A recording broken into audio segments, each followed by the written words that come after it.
अस्सलाम वालेकुम। आज की मेरी ये वीडियो किसी की ज़िंदगी पर बीती एक और सच्ची कहानी है।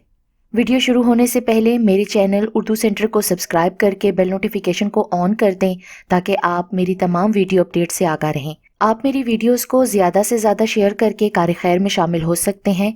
अब आप मुझे ट्विटर, फेसबुक और इंस्टाग्राम पे भी फॉलो कर सकते हैं। मैं एक बापर्दा लड़की थी, कभी घर से बाहर ना निकली थी। वालिद की वफ़ात के बाद जब माली हालात बहुत ख़राब हुए तो कदम दहलीज से बाहर रखना पड़े। बाहर की दुनिया में किस्म किस्म के लोग मिले। मैं लोगों के रूप पहचानती ना थी, हर किसी को अच्छा समझती थी। क्या करती, हालात के जाल में जकड़ी हुई थी। मुलाजमत तो करनी थी। कई दफातर में गई, कहाँ कहाँ दरख्वास्तें ना दी, पर मुझे मुलाजमत ना मिली। बिला आखिर एक सहेली के भाई ने मदद की और एक NGO में नौकरी मिल गई। हमारी ड्यूटी मुख्तलिफ पनाहगज़ीन कैंपों में लगती। जो तारकीने वतन अपने मुल्क के जंगी हालात से घबरा कर आए थे और हमारे मुल्क में पनाह लेने पर मजबूर हुए थे, उनकी बेबसी देखकर बाज़ औक़ात आंखों में आंसू आ जाते थे। ये पड़ोसी मुल्क के बाशिंदे शहरों से कुछ दूर खैमा बस्तियों में रहते थे। उन दिनों मेरे साथ एक मेडिकल ऑफिसर काम कर रहा था जो उन खैमा बस्तियों में बीमार लोगों के इलाज मुआवजे में मददगार था। वो बहुत नफीस इंसान था, नरमी और अखलाक से बात करता। जो लोग उसके साथ काम करते थे सब से ही हुस्ने सलूक से पेश आता, हर किसी की मदद करता और जब मुझे किसी किस्म का ताउन चाहिए होता तो वो पेश होता। उसका नाम मोइनुद्दीन था, हम उसे मोइन साहब बुलाते थे। एक दिन मैं बाजार में कुछ ज़रूरी अशिया लेने गई कि अचानक वहाँ भगदड़ मच गई। शायद कहीं करीब धमाका हुआ था। आवाज़ तो हमने भी सुनी थी। सभी लोग घबरा कर इधर उधर भागने लगे। मैं भी घबरा गई। हर कोई सवारी ढूंढ रहा था ताकि उस जगह से निकल पड़े। ऐसे में सवारी मिलना आसान नहीं होता। तभी दिल से दुआ निकली, ऐ काश कोई अपना नज़र आ जाए जो मुझे यहाँ से दूर ले जाए। दिल पर बहुत ज़्यादा खौफ व हरासदारी था। दिल से निकली ये बेख्तियार दुआ कबूल हो गई। किसी ने मेरे हाथों में पकड़े हुए शॉपिंग बैग थाम लिए। देखा तो ये मोइन साहब थे। मेरी जान में जान आ गई। वो बोले, चलो मेरे साथ। सड़क पार उनकी गाड़ी मौजूद थी। जल्दी से हम गाड़ी में बैठकर बाजार से महफूज सड़क की तरफ निकल आए। कुछ दूर आगे जाकर एक रेस्टोरेंट के सामने उन्होंने गाड़ी रोक ली। बोले, आओ चाय पीकर थोड़ा सा फ्रेश हो जाए, औसान बहाल कर लूं। गाड़ी भी ठीक तरह से ना चला पा रहा था। मैंने उस वक्त इनकार मुनासिब न समझा। इनकार की गुंजाइश ही ना थी। हम रेस्टोरेंट के अंदर जा बैठे। चाय की बजाय उन्होंने खाने का ऑर्डर दे दिया क्योंकि दोपहर हो रही थी और ये चाय का नहीं खाने का वक्त था। लंच के दौरान वो बेतकल्लुफ़ी और अपनायत से इधर उधर की बातें करने लगे। मेरी भी तारीफ की, लेकिन मैंने अपनी तारीफ को संजीदगी से ना लिया क्योंकि मर्द लोग तो लड़कियों की इस तरह से तारीफ करते ही हैं। यूं भी मैं अच्छी शक्लो सूरत की मालिक थी, इसलिए तारीफ कुछ अचंभे की बात नहीं थी। ड्यूटी के दौरान अब हम बेतकल्लुफ़ दोस्तों की तरह बात करते। अजनबियत अपनायत में तब्दील हो चुकी थी। अक्सर वो मुझे साथ खाने का कहते और मैं मान जाती। शायद कि ज़िंदगी की बेरंगी और अनथक मेहनत से घबरा गई थी। अब तो ज़ीस्त की तपती धूप में मोइन का वजूद एक सायादार शजर की तरह था। उसका साथ मेरे लिए बड़ा खुशगवार था। जिंदगी आसान लगने लगी। मुलाजमत भी मुशक्कत नहीं लगती थी। अब वक्त का एक लम्हा जो पहले अपने वजूद पर भारी कदमों से चलता महसूस होता था, फूलों की मानिद हल्का फुल्का लगने लगा था। साल गुजर गया और पता भी न चला। दूसरी बार हमें इस शहर से दूसरे करीबी शहर में आबाद खैमा बस्तियों के बासियों की खिदमत व गिरी का जिम्मा सौंपा गया। हमने यहाँ इकट्ठे चंद हफ्ते काम किया था कि मोइन साहब की ड्यूटी एक और कैंप में लगा दी गई। मुझे यहाँ उसके बगैर काम करना था। मोइन के जाने से शिद्दत के साथ उसकी कमी महसूस होने लगी, जैसे सर से कोई हिफाजत करने वाला हाथ हट गया हो। उदास रहने लगी। यकीन था कि वो ज़रूर आएगा या अपने कैंप में मेरी तैनाती करा लेगा। इसी आस में दिन गुजारने लगी। लगता था जैसे कि मैं उसके बगैर अधूरी हूँ। वो मेरा कुछ ना लगता था, फिर भी अपना सा लगता था। 2 माह बाद वो एक दिन विजिट पर हमारे कैंप आया। बताया कि वो भी मेरे बगैर खुद को अधूरा ख्याल करता है और उसे भी तन्हाई अजाब लगती है। शायद कि यही वो वक्त था جب کسی وقت جذبے کے تحت اس نے مجھے شادی کی پیشکش کر دی۔ اس کی زبان سے ایسے کلمات سننے کو میں ترس رہی تھی۔ دل پھول کی طرح کھل اٹھا، بہت خوش تھی۔ در حقیقت یہی وہ گھڑی تھی جس کا مجھے عرصے سے انتظار تھا۔ مستقبل واضح میرے سامنے تھا اور میں بہت پرسکون تھی۔ امی کو بتایا کہ آپ میری فکر نہ کریں بلکہ چھوٹی کی فکر کریں، کیونکہ مجھے میری منزل مل گئی ہے۔ میں یکسوئی سے ڈیوٹی سر انجام دینے لگی۔ جب وزٹ پر معین آتا ہم ڈیوٹی کے بعد وقت گزارنے باہر نکل جاتے تھے۔ وہ اچھی اچھی باتیں کرتا اور مجھے مستقبل کے روشن خواب دکھاتے نہ تھکتا تھا۔ 6 ماہ بعد اس نے میری تعیناتی اپنے کیمپ میں کروا لی۔ ہم پھر ایک ساتھ ہو گئے۔ یہ کیمپ میرے گھر سے کافی دور تھا۔ معین کو رہائش کا ملی ہوئی تھی اور میرا یہاں رہائش کا مسئلہ سنگین تھا۔ کچھ دن ایک کولیگ لڑکی کے گھر رہی، مگر کب تک کوئی کسی کے گھر مہمان رہ سکتا ہے؟ اپنی رہائش کا بندوبست تو کرنا ہی تھا۔ معین نے مجھے کہا اگر چاہو تو میرے ساتھ رہ سکتی ہو، مگر کس حیثیت سے؟ ہمارے ساتھ کام کرنے والے کیا اس بات کو برداشت کر لیں گے؟ تو پھر اس کا ایک ہی حل ہے، ہم شادی کر لیں، تب ساتھ رہنے پر کسی کو اعتراض نہ ہوگا۔ ہم دونوں کے کچھ گھریلو مسائل تھے کہ فوری طور پر شادی نہ کر سکتے تھے۔ اس کا حل معین نے یہ نکالا کہ نکاح کر کے ساتھ رہ سکتے ہیں، رخصتی بعد میں بزرگوں کی موجودگی میں ہوگی۔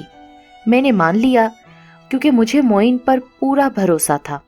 جس NGO میں ہم کام کر رہے تھے اس کے 2 ساتھی دوستوں کو معین نے گواہ بنایا اور دوسرے 2 کو میں نے بنا لیا۔ ہم نے 4 کولیگ کی موجودگی میں نکاح کر لیا۔ اس طرح تمام ساتھی ورکرز کو بھی علم ہو گیا کہ ہم نے نکاح کیا ہے۔ ہم ساتھ رہنے لگے، کسی کو اب ہم پر اعتراض کرنے کی جرت نہ تھی۔ نکاح نامہ میرے پاس تھا اور سب ہم کو میاں بیوی کے طور پر جانتے اور سمجھتے تھے۔ کسی کو اس سے غرض نہ تھی کہ ہمارا یہ نکاح باقاعدہ رجسٹرڈ ہوا ہے کہ نہیں اور رخصتی ہوئی ہے یا نہیں۔ ہم نے گھرداری کا سارا سامان اکٹھے خریدا، برتن، ٹی وی سیٹ، حتیٰ کہ دیا سلائی تک۔ اس کیمپ کی خدمت میں ہم 2 برس ساتھ رہے۔ وہاں سب ہم کو میاں بیوی کی حیثیت سے ہی جانتے تھے۔ ہم میاں بیوی ہی تھے، صرف دنیا کی نظروں میں رخصتی ہونا باقی تھی۔ نکاح نامہ میرے پاس تھا، ضمیر پر کوئی بوجھ نہ تھا۔ البتہ میں معین سے یہ ضرور کہتی تھی کہ تم نے مجھے باقاعدہ دلہن نہیں بنایا۔ اس کا جواب ہوتا، رخصتی کی رسم تو والدین کی دعاؤں میں ہوگی، دلہن بھی بناؤں گا اور تھوڑا انتظار کر لو۔ میری چھوٹی بہن کی شادی ہو گئی، معین کے بھی کچھ اس قسم کے مسائل تھے جو کافی حد تک حل ہو چکے تھے، اس کی ترقی بھی ہو گئی تھی۔ اب حالات عرصے بعد ہمارے لیے پوری طرح سازگار ہونے والے تھے۔ انہی دنوں میں نے محسوس کیا کہ اب رخصتی بزرگوں کو اعتماد میں لے کر ہو جانی چاہیے۔ معین سے پرزور الفاظ میں مطالبہ کیا کہ نکاح کو بزرگوں پر ظاہر کر کے ہمیں رخصتی کرا لینی چاہیے۔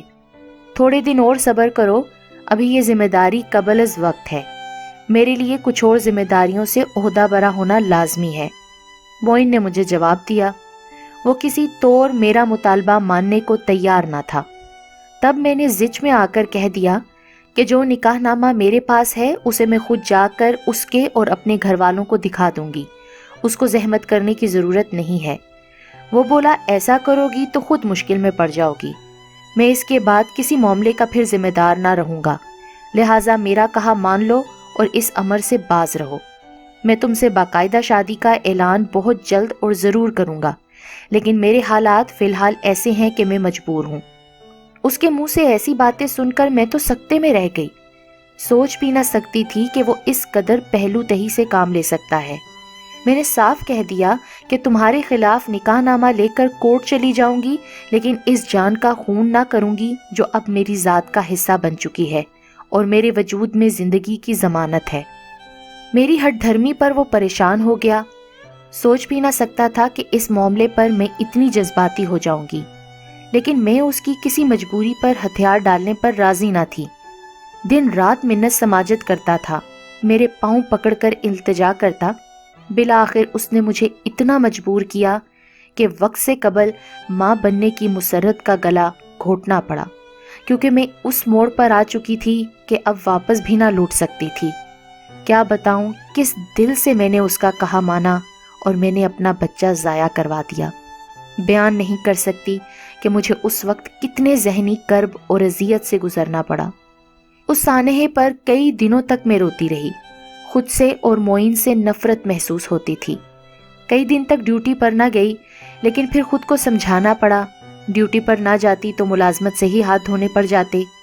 एक दिन मैं कैंप विजिट के लिए निकली तो मेरी अलमारी में रखा हुआ वो निकाहनामा मोइन ने तलाश करके उठा लिया और कई दिन तक मुझे उसकी गुमशुदगी का इल्म ही ना हो सका। एक दिन कपड़े तरतीब से रखते हुए ख्याल आया, जिस संदूकचे में मेरे चंद जेवरात थे उसे खोलकर देखा तो संदूकचे का लॉक टूटा हुआ था और वहां से निकाहनामा गायब था। उन दिनों सादगी से निकाहनामे पर दुल्हा दुल्हन और गवाहों के दस्तखत हुआ करते थे। बाद में जब कोई चाहता रजिस्टर्ड करा लेता। मेरे होश जाते रहे क्योंकि मोइन ने कहा था कि रुखसती के बाद उसको रजिस्टर्ड करा लेंगे। मुझे मोइन पर ऐसा एतमाद था जैसा कि इंसान को अपने खुदा के बाद किसी पर होता है। सोच भी ना सकती थी कि वो धोखा देगा, लेकिन निकाहनामा उड़ा लेने का क्या मकसद था। मैंने मोइन से दरियाफ्त किया तो उसने कहा कि मैंने उसको जला दिया है क्योंकि उसकी कोई कानूनी हैसियत ना थी। निकाहनामा ना था, बस एक स्टॉम्प पेपर था। हम निकाह दोबारा अपने बुजुर्गों के रूबरू ही करेंगे, बस 1-2 माह बाद ही। जब मैं बिगड़ने लगी तो कहा मैं कल गांव जा रहा हूँ। मेरा पहला निकाह अपनी चचाजाद से हो चुका है, वो 8 साल कबल हुआ था। अब उसे ख़त्म करने जा रहा हूँ। वापस आकर तुम्हें खुशखबरी सुना दूंगा, फिर हम तुम्हारे घर चलेंगे, तुम्हारी वालिदा और मामू वगैरह से बात करने, बाकायदा उनसे तुम्हारा रिश्ता मांगूंगा। दिल अंदेशों की जद में धड़कता रह गया। मोइन चला गया, कभी वापस ना आने के लिए। वो मुलाजमत छोड़ कर गया था, इस बारे में मुझे बाद में मालूम हुआ। उसके एक दोस्त से उसके गांव का पता मिला। उसके गांव गई, वो अपनी बीवी को लेकर बैरूने मुल्क जा चुका था।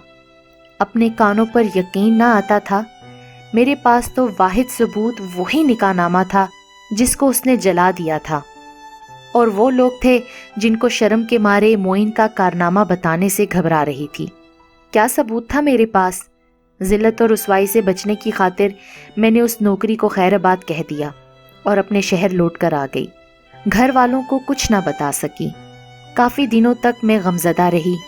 काश वो मुझे कभी मिल जाए तो उसका गिरेबान पकड़ लूं, उसके मुंह पर थप्पड़ मारूं, जिसके नज़दीक एक औरत की इज्जत की कोई कदरो कीमत नहीं थी। इतने अरसे तक उसने मुझे अपनी बीवी बावर कराए रखा और फिर मुझसे एकदम ही सारे नाते तोड़कर किसी और दुनिया में जा बसा। आज समझ में आया कि निकाह को खुफिया रखने से क्यों मना किया गया है। ये वो मुकद्दस बंधन है जिसका बाकायदा ऐलान ज़रूरी है, और वलीमा भी इसीलिए किया जाता है कि अजीज़ो अकारब सारे माशरे को इल्म हो जाए कि एक शख्स ने किसी औरत को ज़ौजियत में लिया है और वो इस बंधन को निभाने का पाबंदो जवाबदेह है सारे माशरे के रूबरू। जो लड़कियां समझती हैं कि खुफिया निकाह से शादी हो जाती है, मर्द औरत एक मजबूत रिश्ते में बन जाते हैं, वो हकीकी ज़िंदगी के रमूज को नहीं समझती हैं। ऐसे खुफिया निकाह करने वाले तो किसी भी वक्त औरत को धोखा देकर भाग सकते हैं। उनको पकड़ने के लिए कोर्ट भी सबूत मांगती है। अरसे तक मैं बीमार रही और आज भी ज़हनी तौर पर बहाल नहीं हूँ कि खुद अपनी नज़रों से गिरकर आदमी आधा भी नहीं रह जाता। वो ज़िंदगी के हालात का मुकाबला करने की हिम्मत खो देता है। वो संग दिल तो अपनी ज़िंदगी में खुशो खुर्रम होगा, मगर मैं खुशियों के एक एक लम्हे को तरसती हूँ। मेरी ख़वातीन से यही दरख्वास्त है, किसी ऐसे शख्स से खुफिया शादी मत करें जो ना आपके माँ बाप से रिश्ता मांगे और ना अपने माँ बाप को बताने की जुर्रत रखता हो। ऐसे हजरात बुज़दिल और धोखेबाज होते हैं। अगर उन्हें कभी हालात बिगड़ते नज़र आए तो वो आपको छोड़ने में 1 मिनट भी